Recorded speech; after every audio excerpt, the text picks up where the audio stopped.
Martha Stewart is still open to hosting Saturday Night Live, even after her parole officer allegedly barred her from doing the gig in 2005.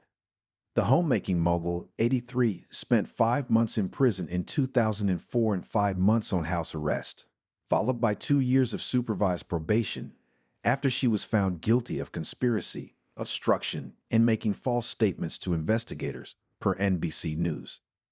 Even though the case is behind her now, Stewart seems to still have some grudges that she's holding. During a Monday night appearance on The Tonight Show starring Jimmy Fallon, the Martha Stewart-owned media founder revealed that she was asked to host SNL shortly after she was released from prison, but wasn't allowed to. The topic came about after Fallon asked her if she would ever be open to hosting the late-night comedy show. "I wanted to, and they asked me as I was coming out of Alderson, that camp that I was in for a while, and my parole officer wouldn't give me the time to do it," Stewart admitted, in reference to Alderson Federal Prison. "I was allowed to be out of my house 8 hours a day," she said, as Fallon asked if her parole officer had given permission. "No, that bastard," Stewart joked, adding that she still has the officer's name and number.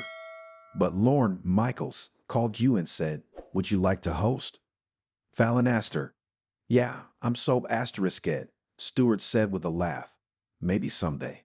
The two then talked about how fantastic of a host the CBD founder would make. "Start a campaign," she joked. In the past, Stewart has shared some details of her time in prison, and it was heavily discussed in her 2024 Netflix documentary Martha. But in a 2021 interview with Harper's Bazaar, she opened up about her stint in prison, explaining how she dealt with the hard time.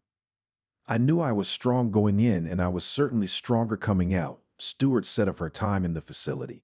However, it seems like the experience is not something she takes lightly.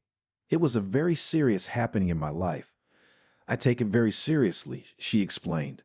"I'm not bitter about it, but my daughter knows all the problems that resulted because of that. There's a lot." Her appearance on The Tonight Show comes just one day after she appeared in a Super Bowl teaser ad for Uber Eats with pop star Charlie XCX. One of the teasers showed them doing a TikTok trend together called "We Listen and We Don't Judge," where they essentially shared honest thoughts they had about one another without being able to judge the other person.